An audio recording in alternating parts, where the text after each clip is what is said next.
so I think we'll get started because it's 1 o'clock, and then if people join midway through, they can, they can join in with us. I'm just going to start the recording.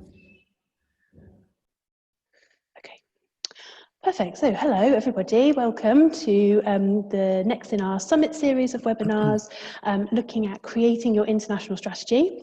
I'm very pleased today to be joined by Louise Blackwell and Greg Wohead, who are going to be sharing their experiences of putting together their international strategies. I'm just going to start with a little bit of housekeeping so everybody knows how they can ask questions and sort of the format of today's session. So we're going to talk for approximately 40 minutes between us, and then we'll leave the rest of the time for questions at the end. This session is being recorded, so if you would like to appear on that recording, that's great. You can raise your hand and we can turn on your mic and video from this end, and you can ask your question live. If you would prefer to stay anonymous, then you can use the Q&A function, which is at the bottom of your screen, and you can type your question, and then I will read it out at the end, and then we will offer you some feedback. Great, so probably the first thing to say is, what is a strategy? And I think probably the easiest answer to that is that it's a plan. And it can be as detailed and as complex or as simple and straightforward as you like. So we're going to hear from Louise and then from Greg about how they've put together their international plans of action. So Louise, would you like to tell us a little bit about what you're doing at the moment? Absolutely. So I am, amongst other things, Clod Ensemble's associate producer, and Clod Ensemble are an interdisciplinary music and movement company, and we've been going for 25 years next year. So up until this point, most of our international work has been completely reactive. So we've presented work internationally, but that's not from any particular strategic position. That's from responding to people's requirements and desire for us to come to their country.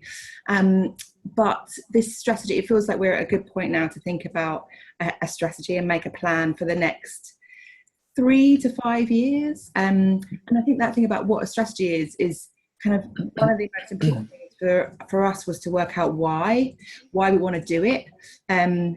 The kind of point of presenting work or making connections internationally, and what has become pretty clear is that one of the main things is about getting new experiences, being part of new cultures, meeting new artists, as well as thinking about meeting new audiences, I guess, because we're finding it increasingly difficult to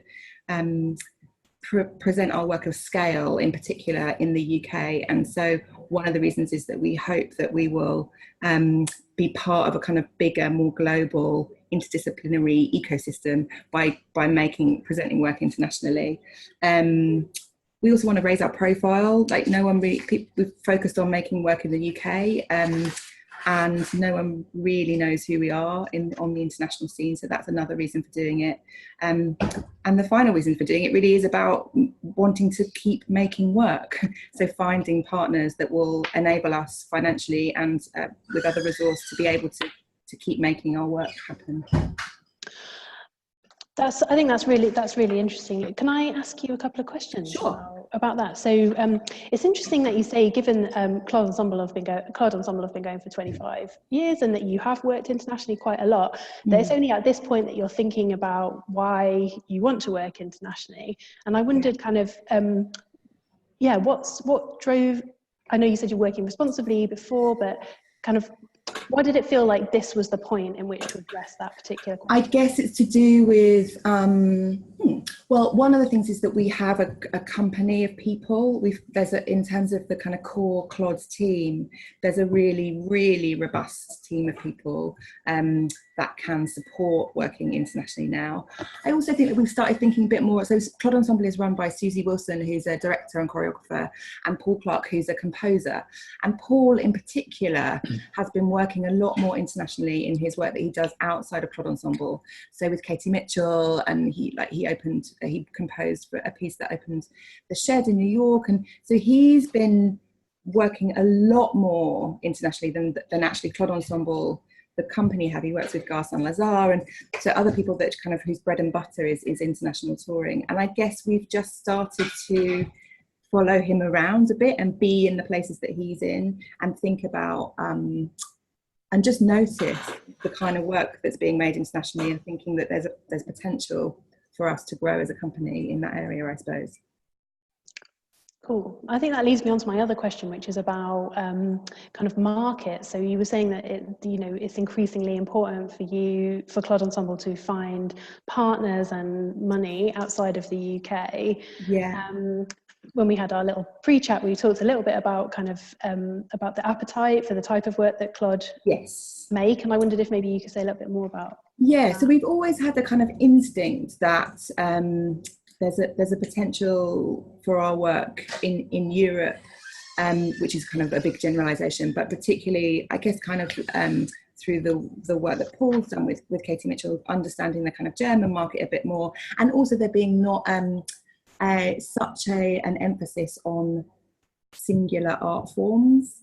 So if you look, I'm finding kind of increasingly, if we look at programmes of work that is particularly in kind of European cities, so in Germany, but also France, and the kind of genre thing doesn't matter as much, and we're interested in kind of having conversations with audiences who don't go, oh well, it's not theatre, or it's not dance, or it's not music, it has all of those things. So it's about that conversation with the audience. And the other thing that's becoming important in the strategy is that it's not just about presenting work. So one of the other reasons, just to go back to your earlier question about why we want to do it now, is that Susie and Paul have got a kind of hunger to develop more international artistic collaborations. So thinking about artists that we might want to work with who are not based in the UK. So we're developing a project that's specifically for working with a ballet company. So we're suddenly thinking, okay, so we could develop, part of our strategy could be about how we make a piece of work with a kind of more classical dance company, that then it becomes part of their repertoire. So then we're building connections that way. And the third thing is really about residencies and workshops. So thinking about how we make our work in an international context that's to do with sharing skills.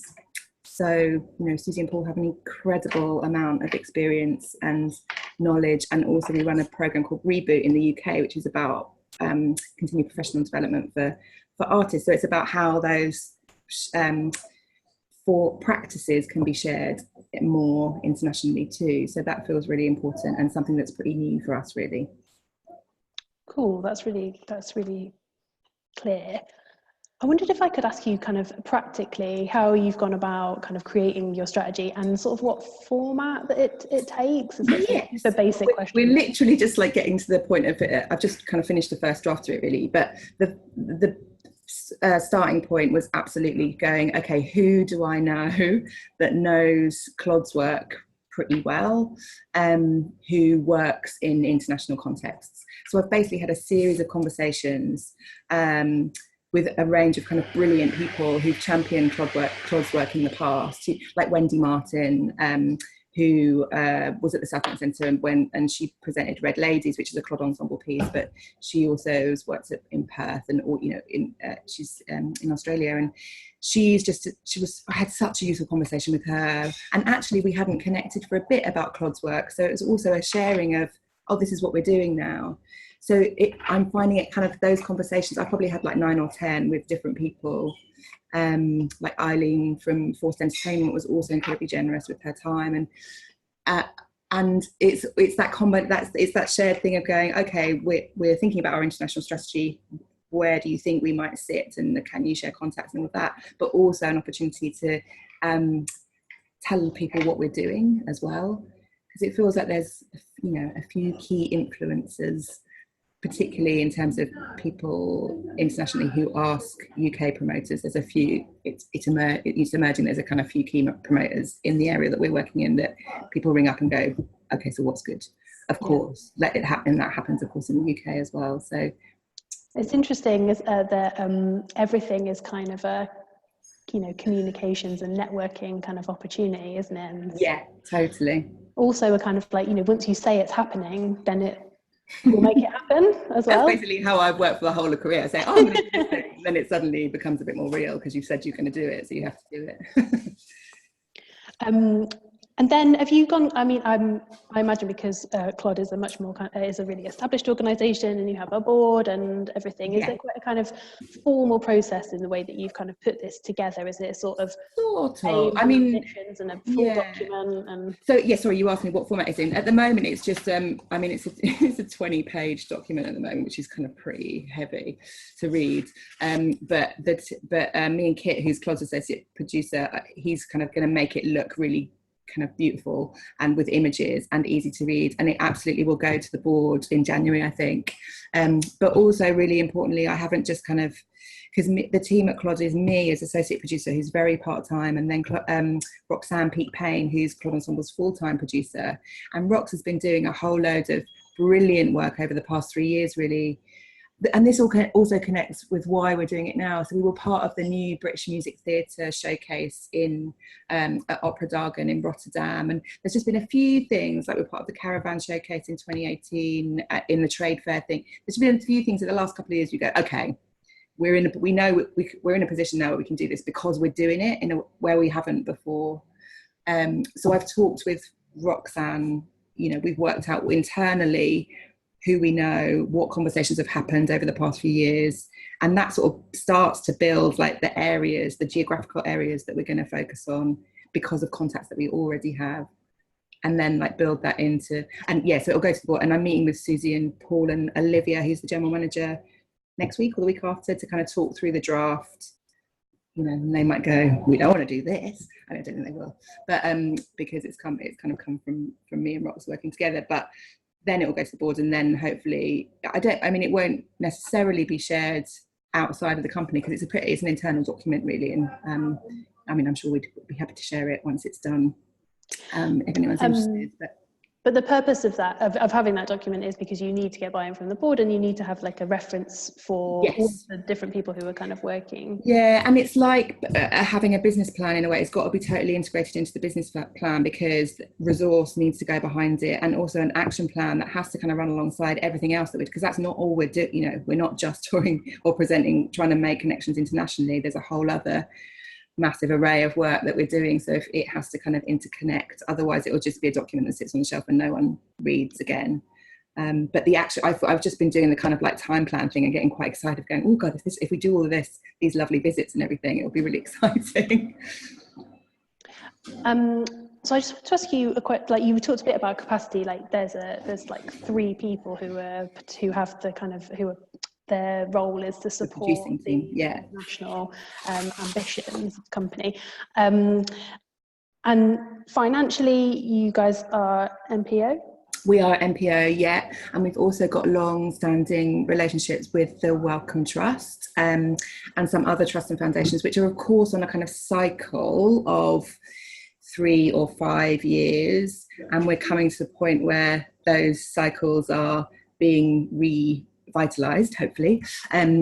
But we've got a series of sort of regular funders at the moment, which of course means we're in a position to be able to go, okay, we can move our money around and budget, and and of course we're constantly having to find the match money and the partnership money that goes alongside that, because otherwise, and there's always a fundraising target and all of that, but to have that kind of base level of regular funding is kind of really crucial. Cool. I just wanted to use that as a segue into talking to Greg about your experiences of kind of working internationally and wanting to expand your kind of your international activity as essentially a one-man band. And I wondered if maybe you could talk a little bit about what you do and kind of how you've approached this same topic, and maybe kind of how it differs to what Louise has talked about. Yeah, sure. So I'm an independent, like mostly self-producing artist. I don't have, I'm not a company myself. I'm just my own individual self. I've worked with some really great producers at various points, and some of that on working internationally, but largely I just operate as an individual artist. So I guess it's a little bit different in many ways, just because of that setup. About how I sort of have come to approach working internationally, why I want to do it, and my experience in it, and in that largely for me up to this point, maybe there will come a point where I will want to develop a more kind of formal strategy around it. But up to now, I would say that I've mostly been led by, like, if there's a kind of strategy to how I think about working internationally, it's about like making me a better artist, trying to figure out how to make my work more what I want it to be, more influenced by context and other artists that I'm interested in, that I think are exciting. I guess as far as like my experience, it's largely been through residencies. I would say probably mainly through residencies, and also presenting work presentations in other countries. Actually, I was thinking the very first thing that I did internationally was by developing a performance called the Ted Bundy Project, which was commissioned by Contact's Flying Solo, and which was also supported by Fuel, which is where I met both of you working on this project when you guys both were working there. And as part of that, I did a residency at a theater called MC Theater in Amsterdam. And that was the first time that I'd done anything internationally. And I think at that point, that was a really exciting experience for me. I spent, I think, a week there working on the piece, and then went back months later to present the piece there. And it had a huge impact on me in terms of being able to interact with other artists who lived in that city, and doing a sharing, and having someone who worked at the theater work as a kind of outside eye for me for that week. And that I felt like that provided a perspective on my work that was really valuable, and that felt kind of outside of a context that I already knew. And so I would say that's when I kind of became really interested in it. And I think because that beginning of that international work was something that I experienced as just very valuable to my artistic practice and the work that I wanted to make, that it felt then like that was something that I wanted to be embedded in my priorities as far as work, and also as far as like what kind of because I guess my work is is very personal in many ways. So in many ways, the way I want to work is also about the way that I want to live my life, which is like encountering different places and different perspectives. And this is one way that I get to do that. So since then, I've done some residencies at places like the Orchard Project in New York, at BIOS in Athens, at Verut in Ghent, and I've kind of, some of these are a mixture of being supported by things like the Artist International Development Fund when that was still going, and also more recently through Developing Your Creative Practice grant, as part of which I went to Portugal and was able to attend a platform of performing arts there. So I'd say another a big component of the way that I think about working internationally is actually not so much about just pursuing my work being presented in other places, but actually just going myself to festivals in other countries and going to see work, and not in the first instance to become familiar with what, because other festivals, other countries, the context for some of that work can be so different. And so I find just by going to see that work in those contexts, it really feeds me in an interesting way artistically to encounter these new ways of working, and to see what people are doing in other places. And also it gives me a better idea of where I can see my work in an international context. And also it gives me a chance to meet people. You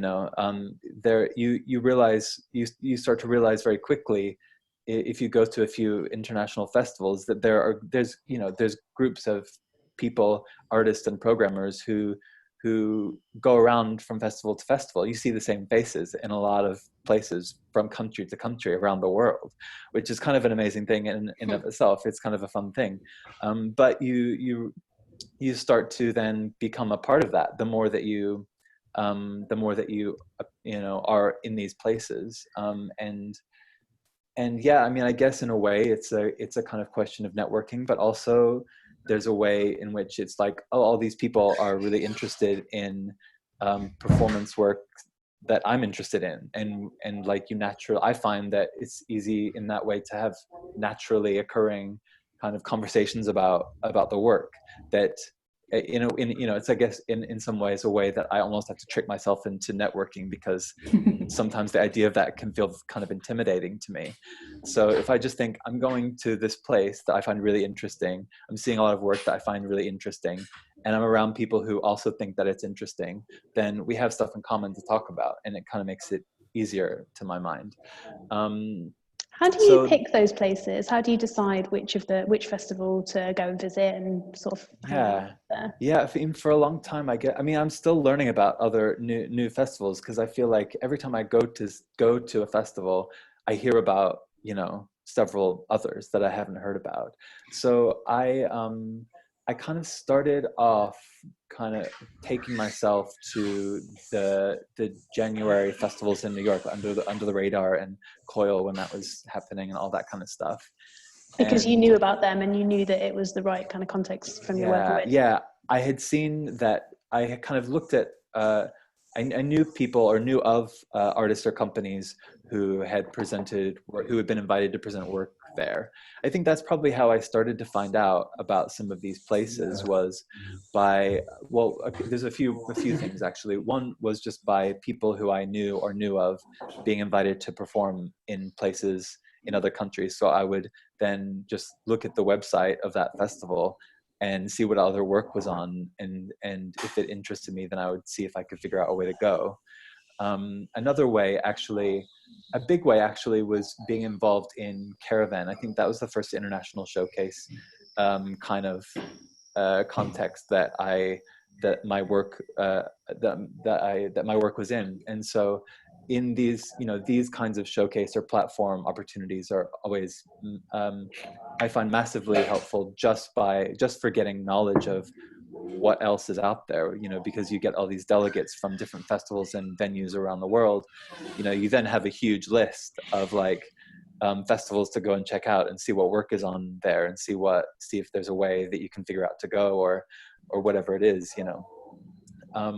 So I would say, and the more then you start to go, the more that you understand the context of what different festivals are, and what kind of work is presented there, and what might be of interest to you. And you mentioned a couple of funds that you had that you'd been successful in getting, that have supported you to be able to visit those places. Are there other ways that you support yourself to go there? Do you invest in yourself in that way? Yeah, I would say it's a mixture. Sometimes there has been in the past, for instance, like I was invited on a residency with a company called Malavadoro, who are based in Porto in Portugal, and I was paid a little bit of money to go on that residency and to be there. So sometimes a little bit of money some money is attached to an invitation to either have a residency or present work. Like you mentioned, there are these kind of funds through the Arts Council and British Council that I've applied to, and then also some of it is just me supporting myself to do it. Or I've also done things before where if I go on, I mean, I don't know how weird maybe this sounds, but if I go on a holiday or something to a different city, I'll just check out what's there, and see if there's anyone that I can just meet. I try not to let work take over my entire holiday, but also I still consider it just like, this is part of my interest. It's part of what is fun for me. That doesn't sound weird at all. So, I also do that. Yeah. So, it's part of what is fun for me and part of what I'm interested in. So it's just anywhere that I'm already going, I just kind of look and see what's around and who is around and those kinds of things. And so, but some of it, also, like, I would say, I've Rachel Mars, who is a really good friend and another artist who also works in similar ways that I do. We also kind of sometimes team up and be like, okay, well, because sometimes I can find it a little bit intimidating to, like, the idea of going to a different country to a festival where I don't really know anyone by myself, which, I mean, I've done it before and it's fine and it's fun, but sometimes it can just be a bit easier and a bit more fun to go with someone. So we kind of have a sort of agreement between us of, like, we try to go together to at least once a year to, like, a festival somewhere or to another city, just to go and see a bunch of work together for a few days or something, which we just support ourselves to do, find a way to do it, just to do it ourselves. I think that's really interesting, because both of you have actually mentioned about using your kind of personal network in order to kind of make things happen, or to give you introductions, or to research and stuff. And I think that's a really good tip, maybe, for people who are putting together their first plan for working internationally, is to, like, look at who you already know who's doing it and talk to them. Yeah, absolutely. And I think every time that I've done that, every time that I've, like, asked someone that I know or even just know of about their experience doing something internationally, or advice on, like, oh, I'm going to be going to this place, who would you recommend that I get in contact with? Everyone that I've ever approached in that way has always been super forthcoming and generous with their contacts and information and knowledge and advice. So that's definitely something that is useful to do, and that people should feel free to do. Yeah, I totally agree. And I feel like we're all, the kind of work that Clod Ensemble makes is totally different to the kind of work that you make, Greg. And we're a brilliant network within the kind of artistic community and all the new work, contemporary work community in the UK. And I think everyone that I've spoken to has also been incredibly generous. So we can use that. People can use that a lot, I think. Yeah, absolutely. Great. Thank you. I've got a few questions I'm just going to put to you both that might be things that people are kind of thinking about already. So what I noticed when you guys were both talking about the reasons why you wanted to work internationally, they're very value driven, which I think is really interesting. And I know that money plays a bit of a part, but is it a driver for you guys, the money element? And are the international streets paved with gold?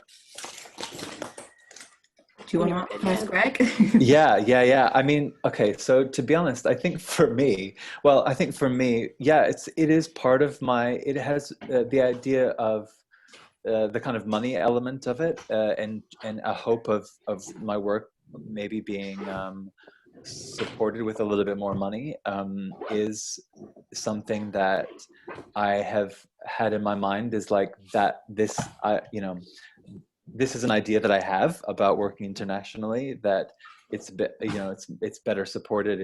There's maybe more money involved in opportunities and things like that. I have yet to truly feel like I've accessed that. It has not really come true for me so far. So I've now, like, kind of readjusted maybe some of my expectation with that. And maybe that is the truth for some people. I think it probably is for some people, but I personally, I have not won the international lottery in that way yet. I completely agree. For us, it's not about making money. It's about being able to present our work and being paid for it, yes, but not, making loads of cash that then we can invest back into the work. That certainly hasn't happened for us at all. And also I was thinking, one of the brilliant things we were approached by the Serralves Museum in Porto, in Portugal, purely because they saw some of our film of a piece. It was Red Ladies again, actually, online, and that experience was incredible. You know, we got to take Red Ladies to this amazing place. And you kind of went across the whole town and worked at we had a helicopter that came into the museum. You know, it was just like the museum grounds. It was as part of the piece, and you know, that opportunity was way more important than I mean, of course they paid money for us to do it, but that what that meant for our kind of confidence as a company, it was years ago now, just that somebody kind of went, oh, this looks really great, do you want to come and do it here, was a real boost, I think, for us as a company, as well as being a really interesting kind of creative and artistic challenge as well. So that feels really an important driver for why we're thinking about it now. Yeah, I would say I agree with that in that like, you know, that has become much more my driver. I mean, it always was, but that it just sort of reaffirms that for me, and that, you know, in some ways similarly, like I was invited on a residency in Portugal, and I met loads of people. I was there for 2 months on this residency, and I met huge amounts of like artists and people who operate in that community. And now, you know, now that was maybe 3 years ago or 2 years ago, and now a company who I met there has now invited me to go to Lisbon next year and work on a new work with them. And that experience, I feel so excited about by that experience. And it's a massively enriching like idea for me. And you just never know where some of these things will lead, you know. But I thought of something when you mentioned about your the Cloud Ensemble's work, you know, about the work being seen online, and, you know, being approached that way. And I think that's maybe something that I wanted to mention about, because I've also had a similar thing where people have seen my work online, either on my website or elsewhere, you know, video or images or whatever it is, and been approached just simply by someone stumbling across my work online. And so just to say also how important I've found it to like to have like nice images on my website and videos and things like that people can just come across, because I've been approached for work internationally through that before. Yeah, I think that's so interesting, because it's actually that's not certainly one of the ways that you think about an international opportunity coming to you. When I think about it, you think about showcasing, you think about, you know, contacting people, etc. But I think that's really interesting, and actually quite simple to achieve as well. Yeah. So that might be a top tip for people thinking about kind of setting out on this journey. Definitely. Can I ask a question to Greg, actually, about because one of the things that seems really where things become very fruitful is when you meet an artistic director or a promoter or someone who runs a program that really gets your work. And I'm just interested to know how you maintain kind of contact with those people when you find them. And of course, then they move to other festivals and hopefully, like, you know, places that you really wanted to go anyway. But it feels to me like there's a real, you know, it's all about building those relationships with people who you can have really interesting conversations with about your work and who are kind of supporters, and that can happen over a period of years. And how do you kind of keep in touch with folk, Greg? I mean, obviously you're being at these different festivals, you said you know, you see the same sort of people there, but I'm just because sometimes it feels like quite time intensive, all of that. So yeah, I just wondered how you do it. Yeah, I think in some ways it is kind of time intensive. I think I do really try and make an effort as much as I can to go to festivals, you know, even if it's not going to a different country to a festival, but like trying to make sure that I go to the festivals in the UK that are international, like, you know, Lift or Fierce Festival or Transform, that where I know that they're going to be programmers and artistic directors from other countries are going to come and will be there.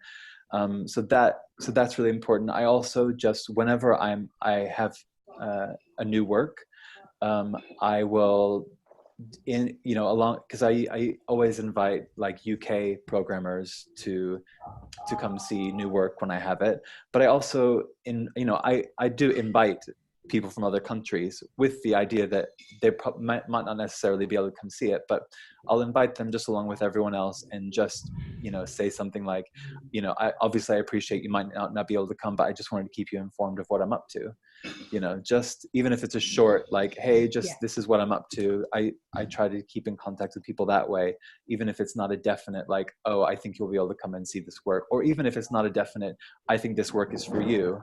It's just, can be a general, just wanting to keep in contact, let you know what I'm up to, Yeah, definitely. And also someone gave me a really brilliant tip recently that's about working out with Manchester International Festival or Edinburgh International Festival or Brighton Festival, like when they often have promoters weeks or promoters weekends where the festival themselves have invited international promoters along. So to try and work out when those are, and also to, even if you're not part of those festivals or the showcases like British Council Showcase or whatever, that you try and have some work available for people to see around the same time.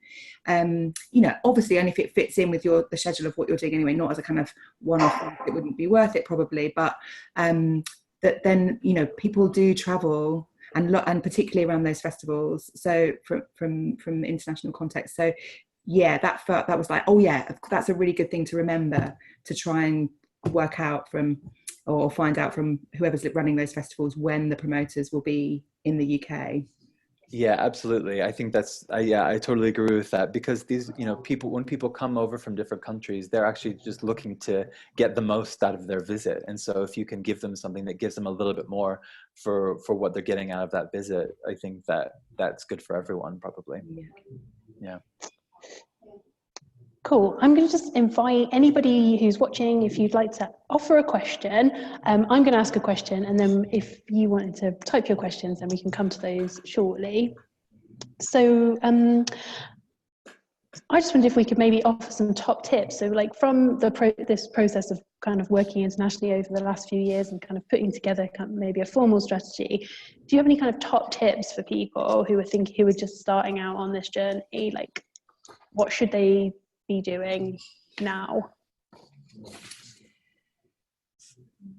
you want to go first, Greg? Yeah, sure. I would say, I guess to kind of underline a little bit of what I've already said, which is just about like looking at, trying to look into what interests you in terms of contexts and festivals and artists, start to get an idea of that, because there are so many, this is obviously this is true, but there's so many artists around the world that like we know nothing about, that I don't know, that like has been part of the joy about like going to different places, is I kind of go to these festivals and see artists and I'm like, I've never heard of this person and they're completely amazing.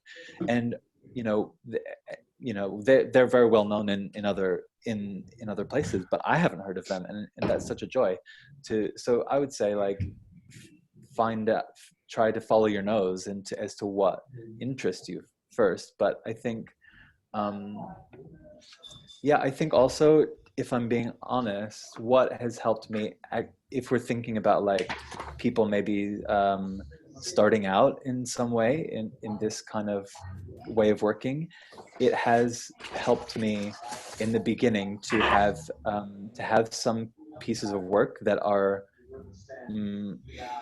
without wanting to anyone wanting to undercut themselves.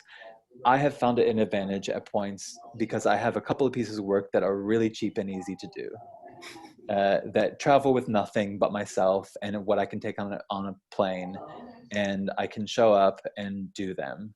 And that has meant that it has been easier for people to invite me in the first instance without me having necessarily built an audience in that place, or as a kind of first way of working. I have found that has made it easier to get going in the first instance. So, you know, again, without necessarily wanting to advise anyone to undercut themselves in their work or to make work tactically in a way that goes against what they actually want artistically.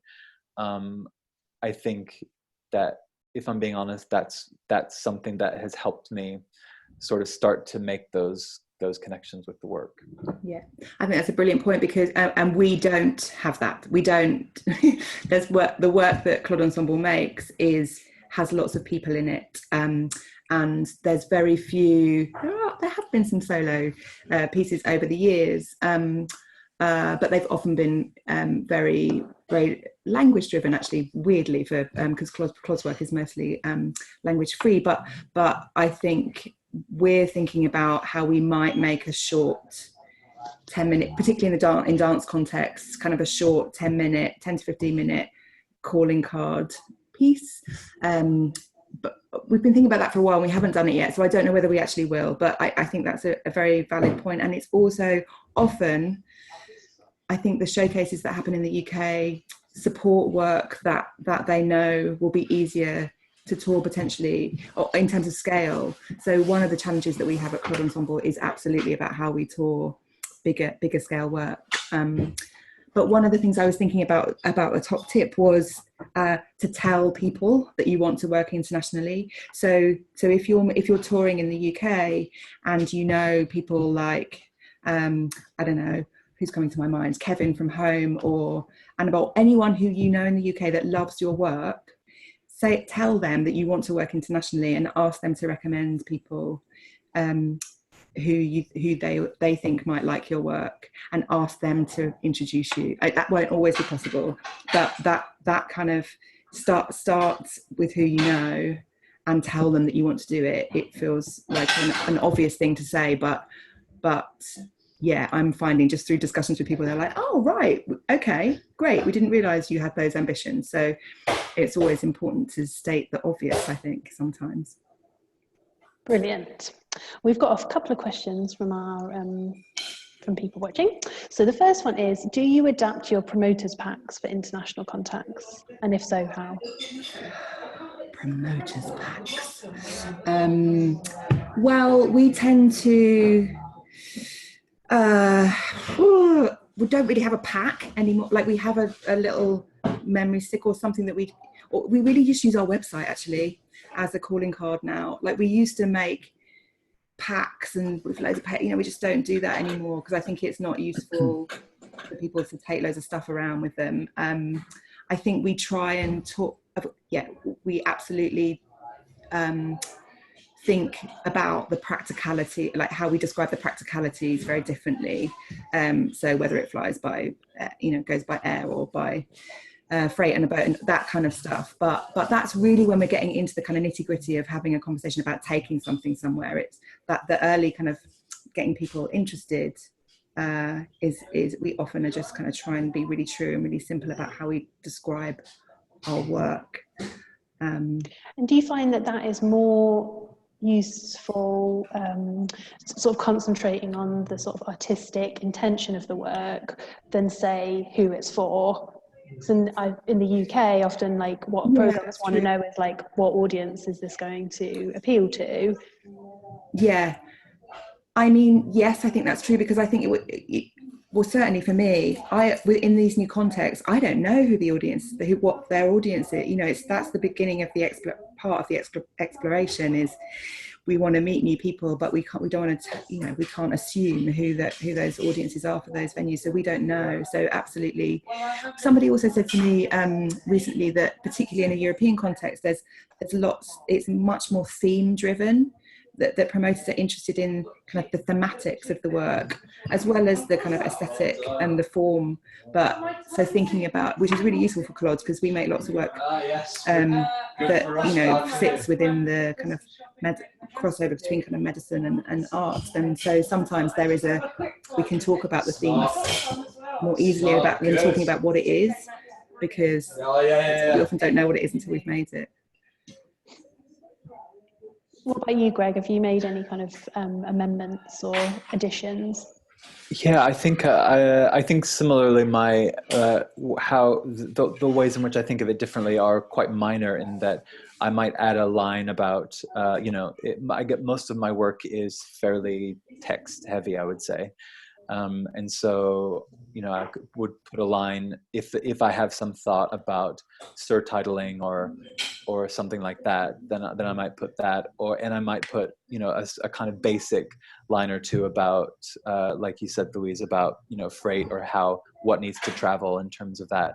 But I sort of approach it in those ways. I guess I approach those changes as just like adding a little something so that it's not an automatic counting it out in their mind of like, oh, this piece has text, it probably won't work, just to kind of mitigate that a little bit. But I would say it's only minor changes that I make in those packs. Cool. So the next question is, do you have any tips for early conversations with international partners? Well, I would say that similar to how I kind of approach conversations with any potential promoters about work, which is talk about what you love, talk about the kind of work that you like, talk about what is like maybe perhaps the conversation is about asking questions about the venue and the context, as well as talking about the kinds of work that you make, rather than trying to kind of pitch an idea straight away. So I feel like it's the very first conversations are kind of like getting to know each other in a way, and getting to know what drives you as an artist or as a promoter, and often people are both. So those kind of like more values driven conversations for me seem to then lead to something that might down the line kind of connects with something concrete, rather than going in for the hard sell. Definitely. Yeah, I totally agree. I always try and approach those conversations by just asking questions myself, asking them questions about their festival, about their venue, about the work that if we're at a festival, about the work that they've seen. I really approach that by asking questions and being interested in that person. Yeah. And then the next question is about risk and mitigation. So how do you plan for these when considering working internationally? Is it something that you kind of overtly address, or is it that you're just kind of conscious about potential impact?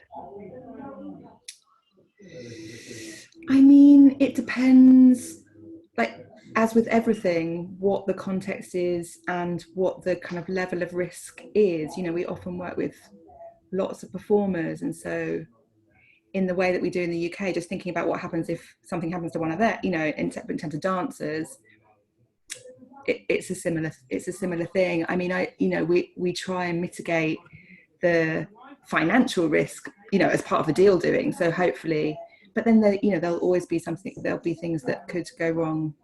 Your set doesn't arrive, but I mean, that doesn't really affect us because we don't really, or the work that I don't know, the risk, it's part of the kind of thinking about in the same way that we would do when we're presenting a tour in the UK, really. Apart from if you're going to place, I don't know, it depends where you're going. Depends, I think, on the context. Do you think there are any kind of sort of non-practical or non-financial risk, like, for example, taking the decision to perform in a particular place? Yeah. Or that goes back to your values as well, and your kind of mission, definitely. The amount of touring that you might do in regards to kind of environmental impact. That's a big one, I would say. And thinking about, that's part of the conversation much more now, I think. Is that something that you are kind of writing into your strategy, or is it more sort of like in the background, we're making sure that we're considering these? It's more part of, in fact, I just thought yesterday that I want to put something in about it and haven't yet, because I thought it's part of the company policy in a way. It's more something that will be part of the business plan. That kind of risk. I was also thinking about kind of reputational risk, because there's something about delivering, being able to deliver what you promise, and in the way that we do with every kind of new relationship that we enter into. So there's something about making sure that you don't overpromise, I think. And that can tie into things like capacity, Yeah. which is maybe more of a concern for independent artists like Greg than people who have a team like Claude. Are there things that you think about, Greg, when you're thinking about those? Do you think about similar things or different things or no things? It's interesting. I don't. I was just thinking. I don't know if I massively think about things in this way. But I think if anything, it would just be like it would. Well, at least I haven't come up against things like whether it feels kind of aligned with my values to perform in a certain place. I don't think I've ever necessarily been invited to perform in a place where I have been asking myself that question. So I haven't necessarily come up against that sort of thing. I would say, if anything, it's a kind of basic financial risk sort of situations that I find myself in. And in that way, I just sort of negotiate what the value of the experience is in other ways, if it feels like a big financial risk, and whether that feels worth it. So but it's not, I guess, it's not something that I have so far massively thought about in those terms. So maybe I should. I just thought of something else actually, that so I'm also associate producer for Fevered Sleep, and we have a project at the moment called Men and Girls Dance, which is receiving a lot of interest internationally, and some of the conversations that we have are to do with, I mean, obviously the kind of finance thing is the sort of bottom line. Is it possible for us to do it financially? But also thinking about, okay, if we're making work out of the UK for a long period of time, thinking about what happens about our reputation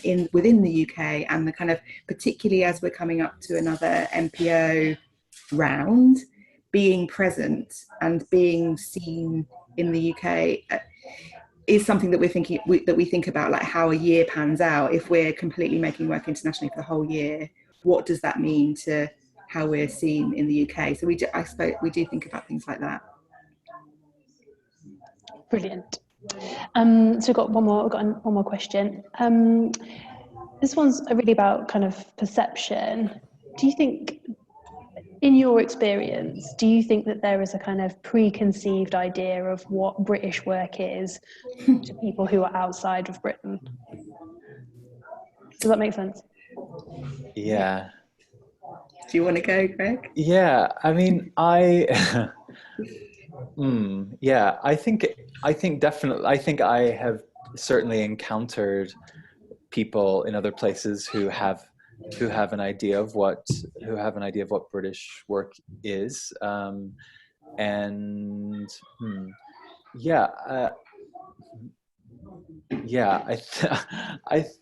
think I don't know how to fully answer this actually without having my own sort of bias, I guess, about what I feel, but I think that I've definitely encountered people in other countries who feel like their conception of British work is quite maybe a little bit more on the traditional side, or text-based, or that kind of thing. And on the same token, I think that there are a lot of programmers in other places who find and program work that isn't characterized like that. I think, I don't know. What is your impression, Louise? Well, it's funny because it's one of the things that I've been asking people when I have been talking with them about the kind of perception and trying to work out where we might fit. And there's like, it's completely, I've had loads of different responses because it feels it's so promoter specific. It feels like there's not a general, from what the few people that I've spoken to, there's not a kind of general consensus. But someone said to me, they've heard people talking, particularly in the kind of European network, that they think that some of the work that's coming out of the UK is very light and kind of fluffy at the moment, which I was like, right, that's interesting. But I don't know whether there's one kind of, obviously there's a kind of, definitely the traditional and text led work feels like that kind of goes across everyone that I've spoken to in terms of perception. But again, you know, there's a few, some people that I've been talking to have been talking about kind of thought leaders, people that that others look to in the international circuit, but also in the UK. And I feel like, so their tastes drive potentially what people perceive to be UK based work, you know. So it's kind of complex, that question, I think, because it's so, you know, like you said, Greg, it's impossible to answer it without a bias, because it's also about what we think UK work, you know. So for anyone that you speak to, well, I would imagine has quite a different response to that. I mean, I think that there's a perception, certainly in some areas, that that the UK is making excellent integrated work in terms of like diversity, and that's not something that is seen in lots of countries around the world. Right. And I think that's really positive. Yeah, I think you're right on that point. I have experienced that. I've experienced like that perception from other people, and I've also, to be honest, experienced my own perception sometimes going to other countries is a more realization of like, oh, actually, in many ways, the work that the UK is making in terms of like diversity is in many ways, I think, more forward-thinking place than some of the places that I've been. So I think you're right about that. Yeah, and that's really great to hear, and also because, you know, people like Jess Tom's work has been seen at showcases more recently, and so therefore it's also having an international life, which is it's again that kind of people who make those choices about what happens in showcases represents the UK for hundreds of promoters, so it's a big responsibility.